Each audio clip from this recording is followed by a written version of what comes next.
I still remember the exact moment my life narrowed down to a single, hot, furious thought. They had taken my bridge. It sounds small, ridiculous even, but when you grow up on a lake, the bridge is more than a slab of wood and nails.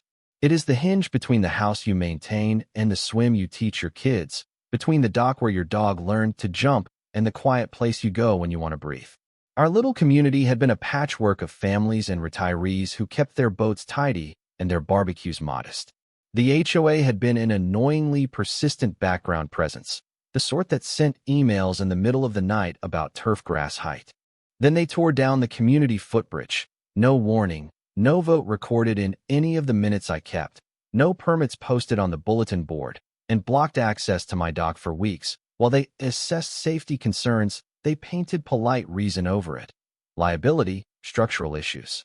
But the truth leaked out in drips of arrogance. The board president, a developer's widow with a fondness for expensive fishing hats, had privately decided to favor a new developer-backed project that required exclusive access. The board's decision was petty theft dressed in civic form. I tried the civilized paths first. I emailed. I showed up at meetings. I quoted the covenants back to them line by line. I asked the neighbors to speak at the meeting. Most were politely infuriated. A few were scared, afraid of retribution, of fines, of being frozen out of committee assignments. The board became procedural and blankied. The president would smile and refuse to answer anything that might be put in writing. It was the precise kind of bullying that leaves you embarrassed to be offended, because in the HOA playbook, rules and renewals and polite tones are their weapons. I got a lawyer's letter eventually. It did what letters do, raised the temperature, got the board to sit straighter, but it didn't pry nails or get me to my dock. The bridge stayed down, varnished planks stacked like an accusation on the shore. What broke me was not the denial of access, but the discovery that the board hadn't just blocked my bridge. They had quietly reclassified the public easement around the lake as exclusive HOA amenity after a closed-door vote. The official minutes were missing. The county surveys had been doctored. Someone had smudged ink and shifted lines. It was petty theft with a bureaucratic sheen. That's when I ceased to be only a neighbor and decided to be a strategist. I had skills. Years in compliance work for a mid-sized construction firm had taught me to read permits the way a mechanic reads an engine, to recognize the faint stamps and signatures that meant something official rather than forged. I wasn't rich. I am, at best, stubborn and precise, and I had the sort of patience that comes from late nights cataloging mistakes you can fix. I began to watch them. I watched the board president's movements, where the guests in fishing hats arrived from, which accounts funded projects, and how the once modest social fund ballooned into a line item labeled Development Liaison, with sums that smelled like kickbacks. I watched the contractors they hired. The same company that had built the president's private dock 3 years before now handled emergency assessments for anything the HOA wanted to modify. Once you start noticing details you can't unknow, they accumulate into a narrative. A closed loop of favors, private benefit, and thinly veiled coercion. I started to gather copies of old covenants, archived county records, neighbor testimonials, emails that betrayed intent.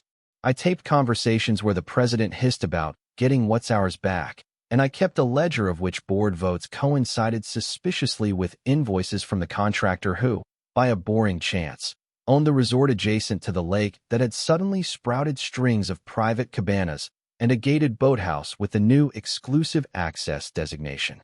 People underestimate public paperwork until there is a mountain of contradictory forms in a file box on your kitchen table. When you put enough documents together, patterns become less subjective and more like a map. It was a map of theft and entitlement, and my bridge was only the arrowhead. I kept my anger close and turned the energy into careful collection. I learned to speak softly to people who feared the board. I found allies in unlikely places. A retired county surveyor who hated sloppy charts. A young municipal clerk who liked being right more than she liked keeping her job safe. And a former journalist whose retirement had been unfinished. They gave me the context I lacked, the language I needed, and the courage to do things I would otherwise tell myself I couldn't. I never told them everything. If you want to outmaneuver an overconfident bully, you keep some moves hidden. I did not, and will not, offer instructions on how anyone could replicate what happened. That is not the point. The point was to take a community back from a small set of people using rules as armor and greed as a map. I had an easier choice than most. I could press their own hatred of being exposed. I would make them hurt in the currency they valued most: reputation, property value, and the veneer of lawful governance, without stooping to criminal escalations. The following weeks were a study in patience and leverage. I took the county records I had patiently unearthed and compared them with stamped permits and contractor ledgers. Fabrication reveals itself in inconsistencies, wrong dates, signatures that smudged oddly, precise copies of language used elsewhere. I filed FOIA requests with surgical timing. When the board called an emergency meeting, I arrived with copies of resolved complaints and notarized statements from neighbors who remembered the old easement markers. The president smiled like a shark and read prepared talking points about community safety, but the county surveyor I had befriended stood up and asked a simple, devastatingly specific question about a plot line that no honest administrator could answer. The board paled. When you can place a public professional in a room with a liar and watch their face tilt under facts they hadn't rehearsed, the charade begins to fray. Small victories gave me oxygen. I forced a temporary injunction to prevent further modifications to common areas. I had official interest now. They began to threaten me with fines and with rules enforcement, which in HOA parlance can quickly decorate your life with liens. I documented every threatened sanction and every attempt at retaliation. I set up a secure folder with backup copies of everything in case my files went missing. The president's bluster played well in closed circles, but she had not considered how much a single determined neighbor could pull on threads. She began to make mistakes. Contracts arrived and signed. One of their favored contractors sent a copy of the reclassified easement with an internal note referencing the president's personal request. The more they scuttled in panic, the more evidence I found. Pride is a combustible thing. Arrogance makes people sloppy. When the president began to whisper about the resort's strategic acquisition, I understood the engine behind the cruelty to the bridge. They were trying to consolidate access, to turn what had been communal into exclusive profit. That knowledge hardened my purpose. I wanted the bridge back, yes, but I wanted something larger: accountability. The path forward would not require violence, but it did require pressure applied precisely and publicly. I prepared for a different kind of dam to break, a dam made of paperwork, public opinion, and regulatory attention, and I watched the waterline of their composure lowering day by day. They were so eager to protect a private benefit that they forgot how brittle their public image could be when the light hit it. They had underestimated the smallest, most dangerous opponent of all, someone with time, a sense of fairness, and the willingness to be annoying until the system did what it was supposed to do. What they didn't know was that I would use the reservoir of their own misdeeds to drown their pretense, not their property. I never inflicted physical sabotage on anything. The watershed in this story is not a literal opening of floodgates, but the opening of people's eyes. Over the following month, I quietly amplified the records I had gathered. I mailed certified copies of the altered surveys to the county clerk with a succinct cover letter asking for an urgent review. I sent redacted versions to a local investigative reporter who still had a nose for civic oddities, and I posted anonymized, verifiable snippets to an online community forum where the locals traded gossip for truth. The board doubled down. They called in lawyers, they waved around threats of countersuits, and they accused me of harassment. The president staged a gala at the resort and waved a glossy brochure at a reluctant press to show how community improvements were about raising standards. She used all the old tactics: deflection, charm, and the cunning ability to frame everything in words that made the small injustices sound inevitable. But one thing in their arsenal had a hairline crack: paperwork that could not be reconciled. The county surveyor I had enlisted came forward to the county board in person. He laid out, point by point, the doctored dimensions, the misaligned easement markers, and the ink that did not match county records. He was professional, quiet, and devastating. When he said, "This is not how public records are amended," the room tightened. It should be said that I had spent my own money: small stuff, filing fees, copies, legal consultations. It cost me time I could have spent on sleep, dinner with my family, or a decent weekend. That cost was worth paying. The reporter did a short piece. The headline used the words exclusive, graft, and lakefront. Once the story ran, the phone call started. The developer who owned the contractor company called the president in a panic. Neighbors who had stayed silent for fear of fines suddenly remembered the days when the easement markers were visible, and they stepped forward with photos from family gatherings. Social media does what neighbors can't. It scales indignation. People who had no dog in our fight, environmental groups, small-time investors, even a nonprofit that tracked public access to water, sent inquiries. The pressure multiplied, and with pressure comes scrutiny. The county launched an investigation. They served subpoenas. They asked for bank records that listed the development liaison payments on the HOA ledgers.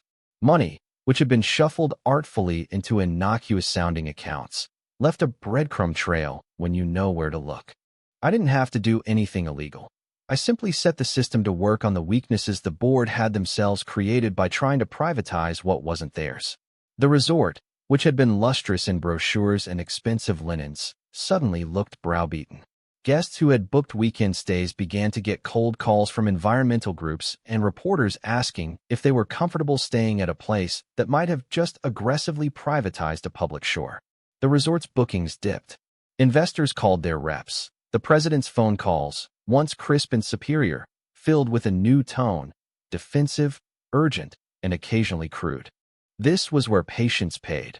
The small daily indignities, the blocked bridge, the quiet reclassification of easements, each seemed innocuous on its own, but together they formed an architectural lie that collapsed under inspection. The dam I had opened, in metaphor, was the flood of accountability that rushes in when the community's trust is breached. No physical water was involved, but the result felt like a deluge to those who had banked on secrecy. The execution phase, such as it was, hinged on timing and spectacle, or rather, the right kind of public reveal. I coordinated with the reporter and the county investigator to ensure we hit it once. First, the county released preliminary findings that the easement had been misrecorded, that signatures did not match officials' records, and that certain invoices bore signs of internal conflict of interest. Second, the reporter published an exposé with scanned documents and interviews with neighbors, including the county surveyor who had been willing to step out of retirement to say what he'd seen. Third, I organized a small, peaceful procession to the lake. Neighbors, environmental activists, and a handful of people who had been quietly tracking property law for fun. We didn't smash anything. We simply walked across the shoreline in a public, visible way, carrying the original photographs of the old markers. The optics were deliberate. This is the right time to mention that the term "open the dam" in my original thought was never a literal threat. It was a cathartic, childish metaphor for letting pent-up evidence and outrage flow.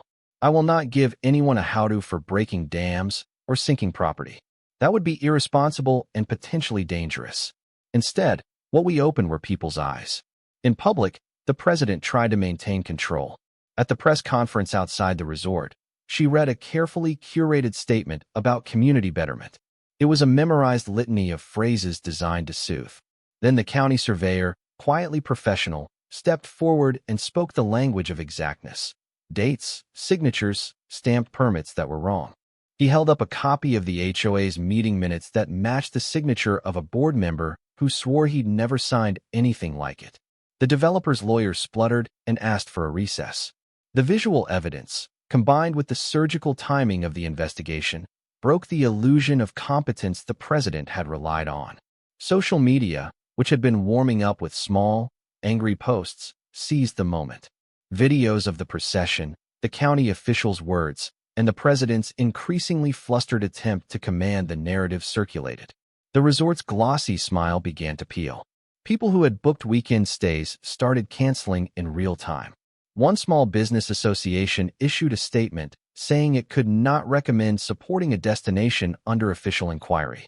Investors, always allergic to regulatory risk, paused meetings. The HOA found itself under a microscope it had not anticipated. Its governance, funding, and decision-making processes were suddenly matters of public record and debate.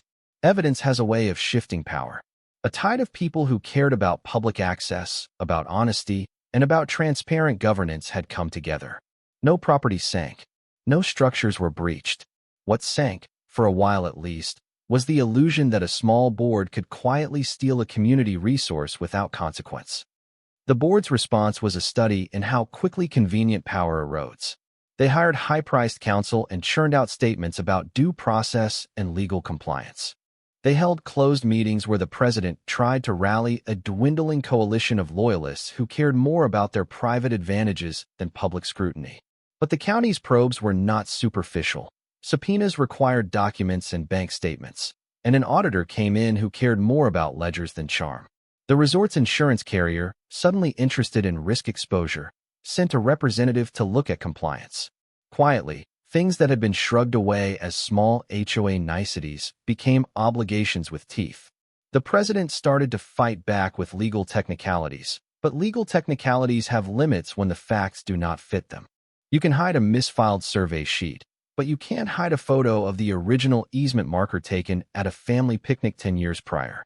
I felt vindicated, but I also felt the peculiar fatigue of someone who has watched a simple beauty, my bridge, my lake access, become the center of a community's drama. The board tried to assert that they had followed procedures. The county produced emails and drafts where the proposed amendments were changed in ways that conveniently benefited the resort owner. The developers' exasperated calls to the president, leaked in an audio file the reporter obtained, made it worse. The language was plain, transactional, and petty. There was a kind of grotesque choreography to it, trustees swapping favors like coins and telling themselves they were building value. Watching that choreography exposed felt like watching the curtain drop on a cheap magic trick.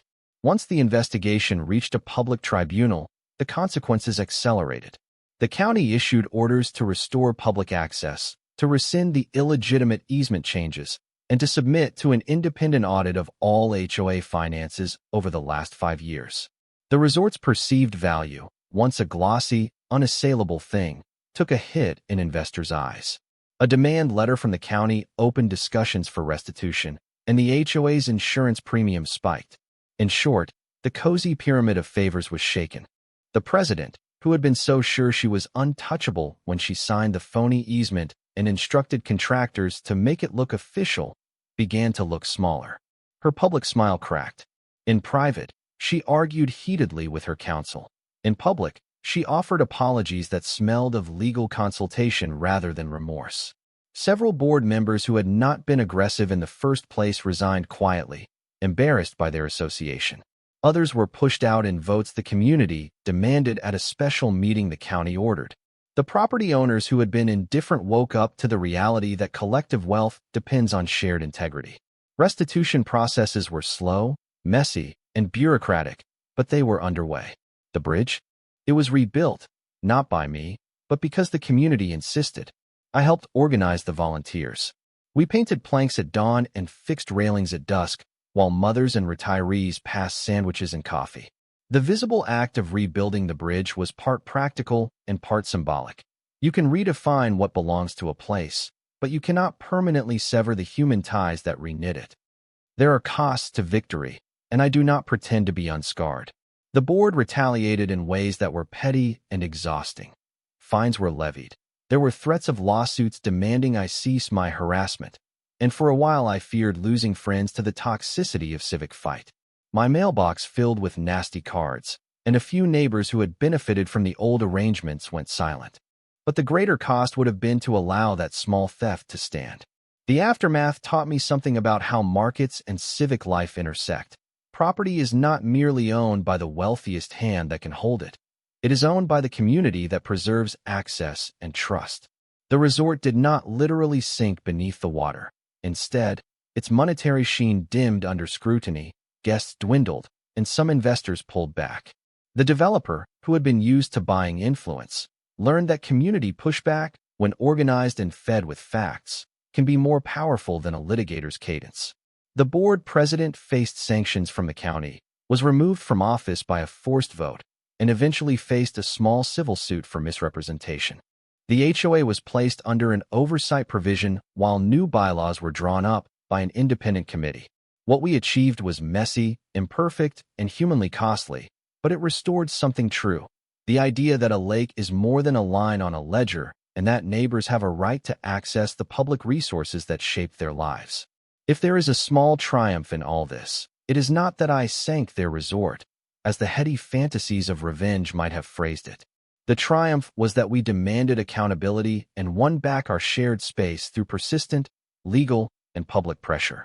The president lost her prestige, and, for a while, the resort's bookings faltered.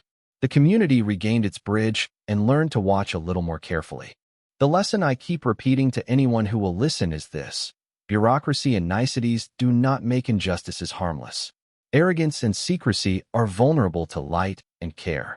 If you are willing to do the tedious work, document, record, cross-check, and enlist allies with expertise, you can chip away at a false edifice of authority without turning to violence or sabotage.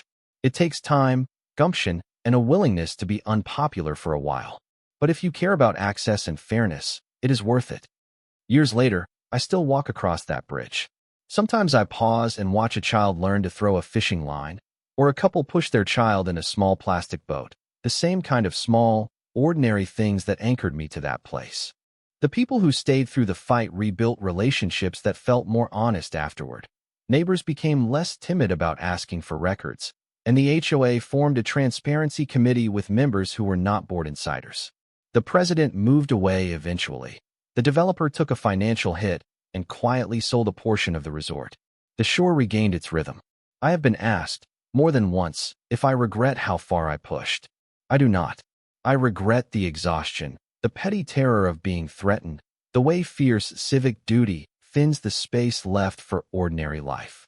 But I do not regret the fight. We did not unlock the dam of water. We opened a dam of accountability. The flood that followed was inconvenient for those who had taken advantage of a complacent community, and that inconvenience felt, on balance, like justice. The broader lesson is simple and practical. Protect public access by watching the small things before they calcify into big ones. Attend meetings. Read the minutes. Photograph the physical markers. Ask inconvenient questions. When the community's shared goods are at stake, complacency is what enables theft. I am not a hero. I am an ordinary person who was pushed to action.